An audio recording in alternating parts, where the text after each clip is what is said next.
Hello, everyone, and welcome back to the Cinderella phenomenon, Evermore. So we are going through Claude's route, and I think right now we're just trying to get the good ending because I haven't done anything for like the best ending.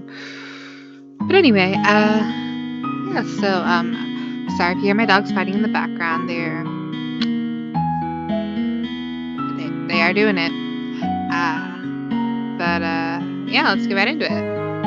A council made up entirely of witches. Delora looks up while she pulls a mug of hot chocolate towards her. Parfait seated beside her. Our girl Parfait, she's all grown up, but she's still tired. Mood though, sis. Mood. I love her dress though. And like Delora's dress too. It's been a while since the structure was implemented here. It's been a few days since Claude and I officially suggested the idea of the Council of Witches to the King. Claude and I have been discussing the idea ever since we met with him. Today, after cementing the details of the idea, we came to discuss the proposal with Laura and Wolves.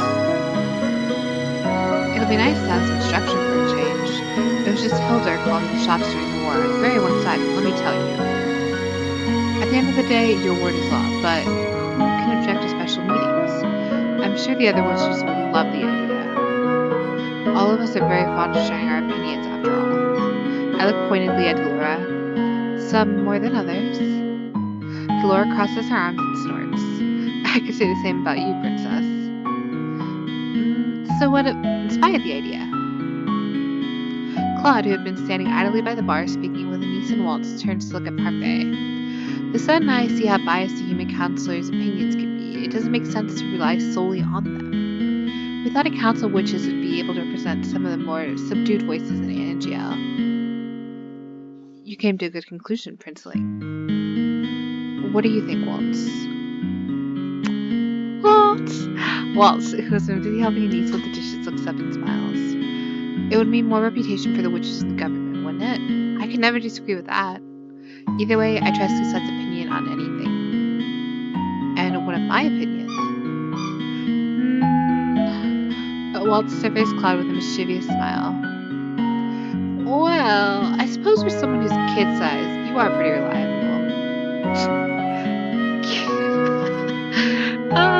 Kid-sized? I assure you that you are still far more a child than I am. I'm taller and older than you, you know. And you'll spend your days playing hide and seek with children and putting on magic shows. Waltz laughs. Better to be an oversized child than a kid-sized one. Parfait clears her throat and the two men stop to look at her. Anyway, I hope that you'll explain the importance of the idea to Senna when he visits. He's been saying lately that he can't stand to attend meetings with other fairies. Delora agrees. What is he calling them? What? Hey.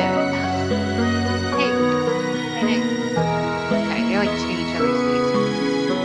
What? Is he calling them nieces again? Actually, he calls them irritating. I think maybe he could learn a thing or two from Lucette's dedication to teamwork. Cinna would scream if he heard you say that. Cinnamon is Parfait's blood-related cousin. He is apparently the best candidate for succeeding her as the Lucius Bearer, despite his young age. Oh, is he the new character we get to meet? Because it's, Claude's brother, and I guess Cinnamon now. Lately, Parfait's been taking him to meetings to teach him about all the bearer's responsibilities. I have met him a few times, and he is temperamental.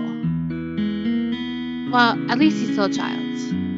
She casts a fond smile at Claude and Waltz. Thankfully, more of a child than you two are. I'm not sure whether to be offended or not.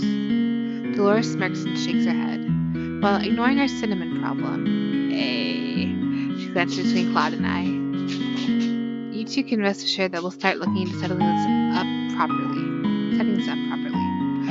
Oh fuck, she turns to Claude and does something. I'm sorry. This one, the only thing I don't like about it is, oh, there's a log. Didn't think they had a log. She turns to Claude and raises an eyebrow. Sometimes, Prince, you manage to surprise me. I thought you were lazy, but you're actually quite diligent. I definitely take offense to that. The room erupts into laughter. Even Anise, who's been busy in her work, stops looking at us. Our conversation is drawing to a close. I glance at the clock and notice the time. I recall that we were supposed to meet with the Lancing. I should probably be going now. Claude's important matters to him Tuesday. Do I? I don't seem to recall. He stopped speaking when I glared at him. Perhaps you need to try a little harder to remember them? Claude only sighs when I grab his arm and pull him out of the door in the march in the direction of the challenge room. The two of us had barely made it a few steps into the main plaza when I turned to look at Claude, eyebrows raised. Is there a reason your footsteps are so heavy and slow? You don't really need to annoy Lance anymore, do you? Of course I do. Don't you purposely try to get on your siblings' nerves sometimes? Yeah. I gotta be real, like ever since quarantine started, I've been bugging my brother and my sister a lot more than I should. But it's fine, they love me, I think. Hopefully. Oh, love, you're no fun. He convenienced me when he came to Angel early, so it's only right that I get back in if I shouldn't have just challenged late. Shouldn't you be the bigger person and... Oh, Lucette, look! He abruptly taps my shoulder and points at the stand selling familiar cupcakes. We have already been to this place on multiple occasions. The moment the stall owner sees us looking, he raises his hand in greeting and beams. What say we make a quick stopover for a cupcake first? As always, he just loves to change the subject. Are you sure that's a good idea? You might not be able to concentrate after eating so much sugar. Nonsense, sugar can never end my concentration.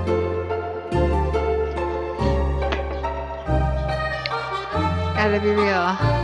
I'm down for the cupcake. You are a saint, Lucette. He takes my hand and begins to hum as we make our way to the dessert stand. Claude ends up selecting a delicately shaped rose cupcake. He asked me if I want one, but I declined the offer. As always, he spends more time than necessary on this. I'm beginning to wonder if we should have just ignored the stand altogether when I paused, distracted by Claude memory. Maybe he would like this one, or this one. What are you doing? Looking for a cupcake for Lance, of course. It will be a peace offering and consolation prize when he loses. My brother has an insatiable sweet tooth, you see. Just like Claude. Claude eventually selects a small cupcake topped with a gold red butterfly. He says it is on the account of the cupcake's cherry flavor. Apparently that is Lance's favorite.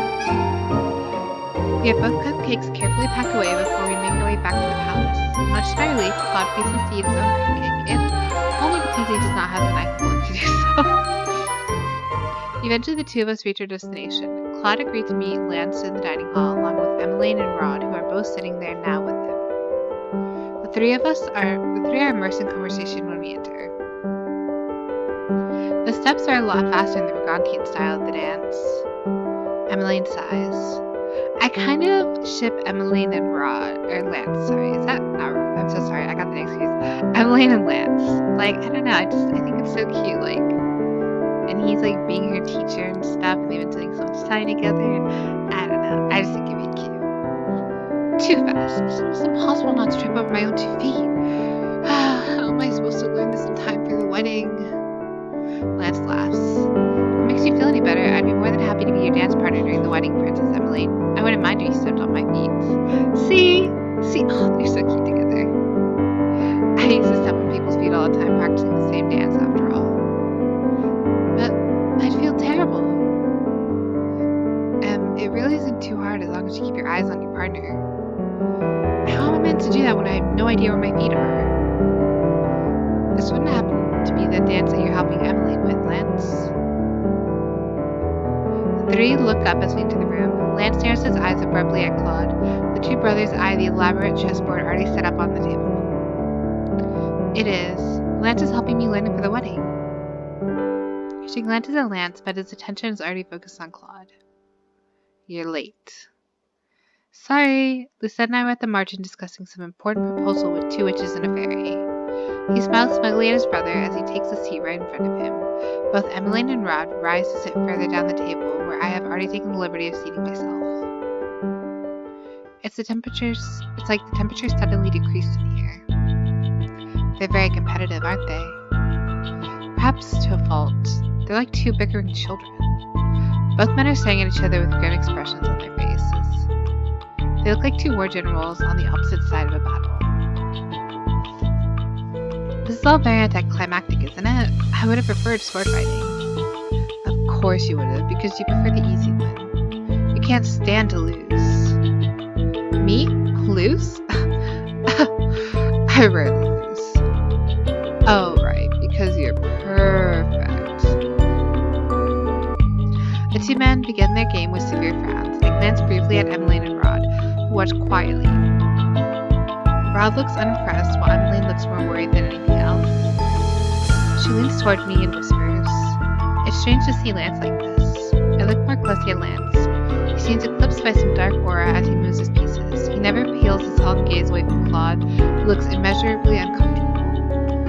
Aren't they being too serious about this? Apparently, challenging someone to a game of chess is a very serious thing in Reconcile. Emmeline chuckles softly. I don't know, this seems very similar to when you and Rod are trying to show each other up in dancing. Dancing requires far more focus. He looks at me pointedly. Though, I can only say I have better focus than Lucette because I'm the superior dancer. I narrow my eyes at him. Just you wait, Rod. I will make you swallow those words. We'll have Sebi there to judge next time. Sebi is hardly a good judge. He will always call you the better dancer just to get on my nerves. Perhaps we should have brought Sebi here to light the mood. Klaude looks up, irritation flashing through his eyes. Can you three keep it down over there? I can hardly focus on my strategy with all the background noise. I will have a mighty have fallen. Excuse me? Lance smirks as he moves a piece of the square and knocks one of Claude's pieces off the board.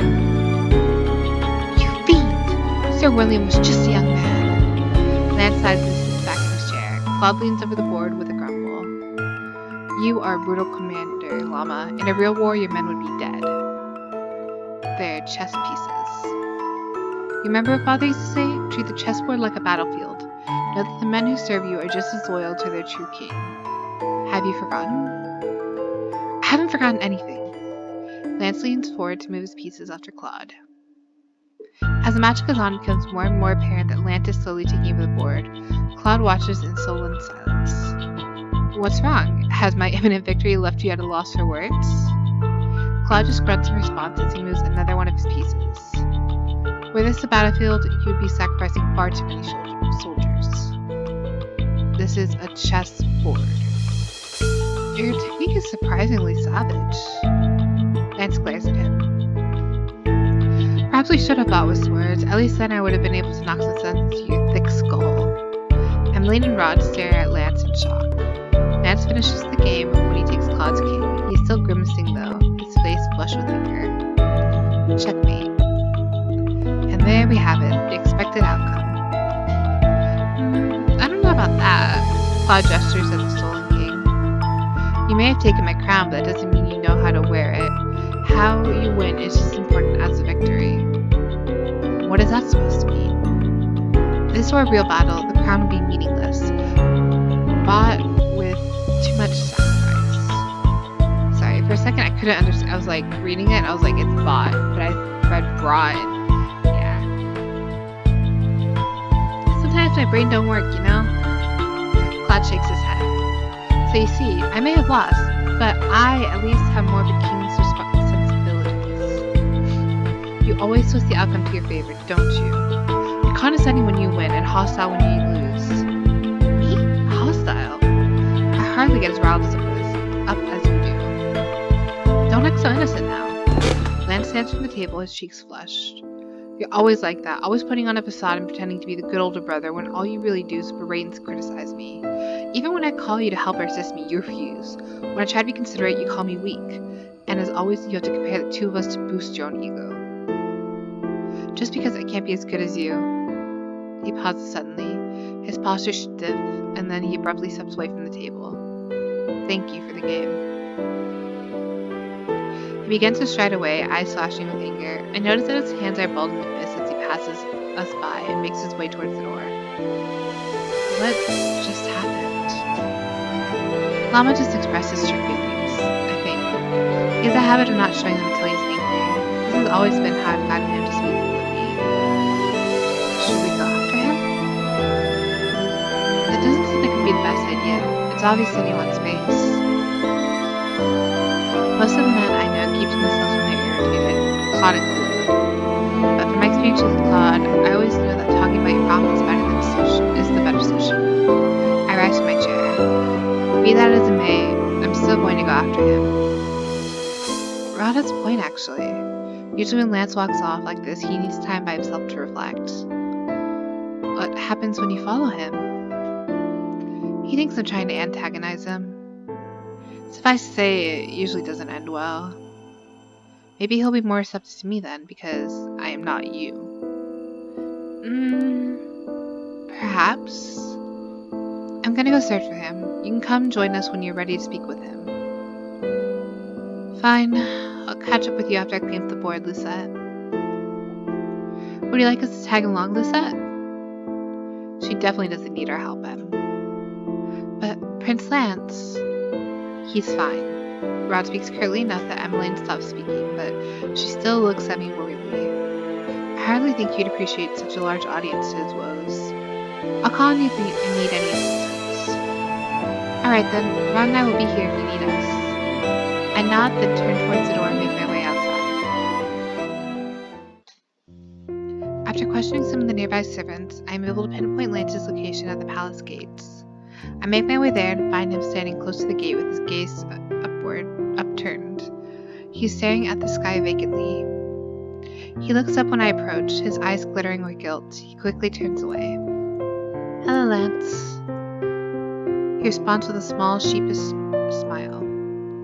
I apologize for my behavior. It was not very dignified, was it? I believe that Klaude only antagonized Lance so he could tell him how he truly felt, but... I ask a question whether or not he knows how to handle these matters. I'm going to dismiss the apology. You do not need to apologize, Lance. I think more than anything, everyone's just worried about you. Oh? Well, it doesn't seem very like you to suddenly lash out at people. Oh. This has always been how Claude and I solve our problems. Not very sensible, is it? No, but I do not think people would hold it against you. I just think that them seeing you so uncharacteristically angry would make them worried. Lance sighs. It is never my intention to worry other people. That's why I prefer to say nothing at all. And yet, the Burgundian blood running through my veins compels me to challenge my brother when I'm annoyed with him. He knows exactly how to push my buttons. I still believe that if you have a problem with your brother, you ought to tell him outright. It will only cause everyone else to worry if you hide things. Claude definitely worries me when he keeps secrets. Lance looks about ready to say something, but then I notice him looking past my shoulder. He quickly diverts his eyes. What's this? I could have sworn a conversation was happening here, but now all I hear are crickets. What did you come here for? To scold me? Since Lucette has already spoken with you, I came here not to talk, but to apologize. You apologize to me? You make me sound like a heartless cretin, Lance. And after all the trouble I went through to bring you an apology gift. He holds up a small bag that he's been holding at his side to Lance. I recognize it immediately, and I'm not surprised when Lance takes a small cupcake out of it. This is... a cupcake. It has cherry filling, you know. Lance stares at the cupcake owlishly. For a few moments, I think he might return to the bag, but then he holds it up and takes a hefty bite out of it, smiling. Cherries are the god's gift to humanity. Claude's lips twitch into a mischievous smile. He glances at me and winks. You see, darling, I told you my brother is weak to cherry.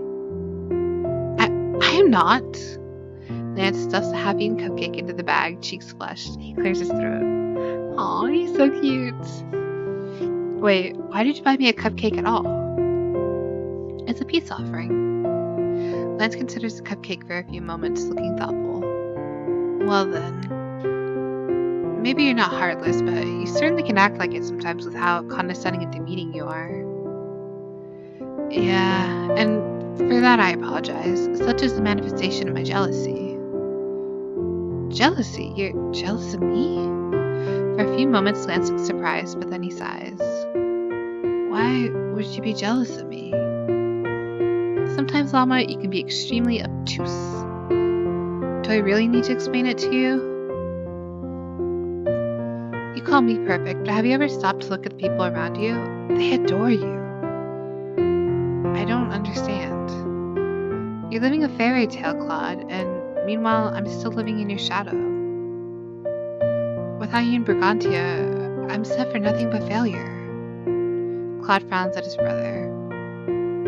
Maybe I should retract my apology. This is pitiful. Lance's eyes flash with anger. You're always like this. I'm honest with you and you chastise me for it. Because the Lance I know is competitive and fierce. He doesn't back away from a challenge. He is polite to others, but not so feeble. He admits defeat to his own brother. When Lance finally does speak, his voice is soft. I could never do what you've done, Karma. What? Moving to Angel, picking up a mantle that hadn't been handed to me? Lance smiles a little sadly. After all, it's only taken you moving out of Brigantia to unravel my confidence. How do I approve if I don't have you there to challenge me? How do I know how to act if I don't have you there to be my role model? So in the end, the whole situation is a result of Lance comparing himself to Claude and Claude comparing himself to Lance. What a foolish brother I have. What? You have the opportunity to stand toe-to-toe with me now. Before, when I had the Burgundian title, you always spoke about how incompetent a king I would be. You always said that you could do better. Now you have the chance to prove that to my fiancé and me. Lance glances between the two of us silently. His expression of shock is so childish I cannot help but smile. The new alliance between Angel and Brigantia brings our two countries closer than they've ever been before. We'll both be counting on you to help us mend this gap once you take the throne. And when you do, I don't expect you to act like me. I expect you to act like yourself. I recall the way Lance acted during his speech practices. He told me that he was terrible in front of crowds, but Klaude has said before that the two of them took speaking lessons together. Now I can see why he's so frustrated at Lance for the way he was practicing. It was because he was trying to be something he was not, and Lance was caving beneath that pressure. Lance turns to look at me. Princess Lisette. I remember a time when Emmeline was stressed because she was trying to act like the other nobles. I remember a time when my whole world was mother, and I wanted so much to be just like her. So much that I did not see the world around me, so much that I did not even learn to form my own opinions until I stepped out of your shadow. There are certain responsibilities every king has as people, but your words and actions should be yours and yours alone. Claude smiles at me. You always know how to put things so aptly, darling. He turns back to his brother. But yes, all I want you to realize is that we are on equal footing. I know how heavy the responsibilities of a king can be, but those responsibilities ought to be faced the way you want to face them. That is why living in Angel has taught me, even if those around me have differing opinions, I can never sacrifice my own values and beliefs. He glances at me. Though our lovely princess here has some very strong opinions, we work things out together. That is what it means to be both separate and equal to someone. Lance looks at us both thoughtfully for a few moments. The silence seems to put Claude on edge because he looks like he's on the verge of scolding his brother again. Then suddenly Lance laughs. I'm happy you fell in love with my brother, Lisette. I feel like the only reason he's matured is because of you. Claude may sometimes be flamboyant and childish, but I feel that without him, I wouldn't have learned to be as mature either. And without him, I would have never learned this kind of happiness, this kind of love. I guess now that he's gone, I get to prove myself. He looks at Claude, the competitive glint back in his eyes. This time I will not falter. There's this character in League of Legends, his name is Garen, and his line is, I will not falter! Yeah, it's great. Those words are music to my ears, Llama. Could you maybe not call me that? Llama is very unsophisticated. Llama isn't very sophisticated. Oh my gosh. Learn how to read, brain. No, it isn't. And that's why I enjoy using it so much. Don't worry, Lance. Claude still refers to himself as the Chameleon Prince, and that is definitely not sophisticated at all. Claude blushes when his brother laughs, and just like that, the tension between them evaporates. Aw, so cute. They made up. The days pass in a blur. The things should be less busy considering the circumstances. My schedule only gets tighter with the wedding so close. Claude and I have far too many rehearsals, and my family continues to ask for my opinions about the beasts that will occur afterwards. The days are more exhausting than they have been in weeks. It is the night before the wedding ceremony, and I finally have some time to myself, or at least so I think. Yet when I step in through the door, the room is not vacant. Claude sits at the piano, playing a soft, melancholy tune. At first, he does not seem to notice me, and I contemplate whether or not to surprise him. Yet, before I can think to do anything, he suddenly stops playing to look at me. Ah, Lucette, my beautiful wife. That lacks impact, doesn't it? I think I prefer my beautiful queen. What do you think? Queen. The weight of the word is only made lighter when I consider the fact that Claude will be sitting right beside me, but even then the thought is strange. It is hard to imagine myself ever sitting on my father's throne. I reach for the 2 plush toys in my bed, the Beast and the Beauty and the Beast. Claude leans against the piano with a smile. For a few moments, a soft quiet descends. May I ask you a question, darling? I look up at him, curious. I nod my head. 2 years ago, when you came to me for advice on how to be good, do you remember what I first said to you? That was 2 years ago in the tavern, when I was still trying to understand what goodness meant. The first piece of advice that Claude gave me pertained to, I believe it was kindness. Was it something about kindness? You don't remember, darling. Ah, damn, I got it wrong. It's been a long time. Oh well, no matter. I gave you advice on beauty. I told you that you had to be beautiful both on the inside and out. Right. Claude is cursed for his vanity after all. He points at the beast plush that I have in my hands. I never liked the Beauty and the Beast fairy tale growing up. I always thought that the witch was being too cruel to the prince, dooming him to an empty life if he didn't learn a hard lesson. When a witch set a similar curse upon me, I despised her. I wanted to prove that I could break her spell without changing. I never realized how much I needed to change until his eyes fell on me. Until you came along. Had I not met you, Lucette, I would still have been the same cursed man. Maybe I would have been a little wiser, but I would still be the spoiled crown prince of Brigantia. And now? He comes to sit beside me with a smile. The crown prince of Angel and future husband to the loveliest lady in the realm. The most beautiful on the inside and out. He takes the beast plush from my hands and holds it up. So you see, just like the prince in the fairy tale, I only found my true calling when I met you, princess. And I wanted to thank you for that. I leaned my head on his shoulders with a smile. You don't need to thank me, Claude. Is that it? No heartwarming response, love? I laugh as I nuzzle my head into the crook of his neck. I'm saving that for my wedding vow tomorrow. You will have to wait patiently until then. I suppose I don't have a choice in the matter, do I?